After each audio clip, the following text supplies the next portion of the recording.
તો અન્ય મહત્વના સમાચાર સામે આવી રહ્યા છે। પંજાબના ચંડીગઢમાં સિવિલ ડિફેન્સના લાઈન લાગી છે। સિવિલ ડિફેન્સ માટે લાઈન લાગી છે ત્યારે હજારો યુવક યુવતીઓ સિવિલ ડિફેન્સ માટે પહોંચ્યા છે। આ છે અખંડ ભારતની નવી તસવીર। દેશ માટે લડવા માટે યુવક યુવતીઓ પહોંચ્યા છે ત્યારે પાકિસ્તાનનું નામો નિશાન મિટાવી દેવા તૈયાર છે। ટીવી સ્ક્રીનના દ્રશ્યો તમે જોઈ રહ્યા છો। ટીવી સ્ક્રીનના આ દ્રશ્યોમાં હજારો યુવક યુવતીઓ જોવા મળી રહ્યા છે। આ દ્રશ્ય છે પંજાબના ચંડીગઢના, જ્યાં સિવિલ ડિફેન્સ માટે લાંબી લાઈનો લાગી છે। હજારો યુવક યુવતીઓ ભારત માટે લડવા તૈયાર છે। આ અખંડ ભારતની નવી તસવીર તમે જોઈ રહ્યા છો।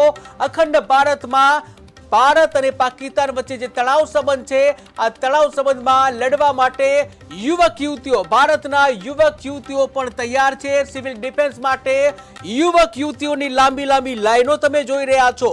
આ નવા ભારત, આધુનિક ભારત, અખંડ ભારતના આ દ્રશ્યો તમે જોઈ રહ્યા છો। દેશ માટે લડી લેવા તમામ યુવક યુવતીઓ છે, તૈયાર છે। મોટી સંખ્યામાં યુવક યુવતીઓ ડિફેન્સ માટે જે લાઈનોમાં જોવા મળી રહ્યા છે। પંજાબના ચંડીગઢના સિવિલ ડિફેન્સ માટેની આ લાઈનો છે। હજારો યુવક યુવતીઓ દેશ માટે લડવા તૈયાર છે ત્યારે યુવક યુવતીઓ સિવિલ ડિફેન્સ માટે પહોંચ્યા હતા। આ અખંડ ભારતના દ્રશ્યો છે, આધુનિક ભારતના દ્રશ્યો છે।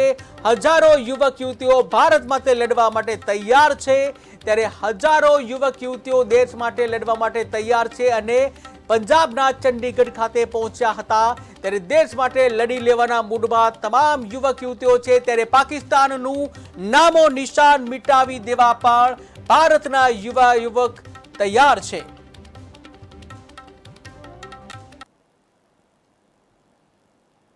करने के लिए मैं उनके लिए बहुत कुछ करना चाहती हूँ, क्योंकि एक तरीके से वो हमारे लिए बहुत कुछ कर रहे हैं, तो हम चाहते हैं कि हम उनके लिए कुछ करें। इसके लिए पहुंचे हम सपोर्ट करने के लिए। मैं उनके लिए बहुत कुछ करना चाहती हूँ, क्योंकि एक तरीके से वो हमारे लिए बहुत कुछ कर रहे हैं, तो हम चाहते हैं कि हम उनके लिए कुछ करें। इसके लिए पहुंचे हम सपोर्ट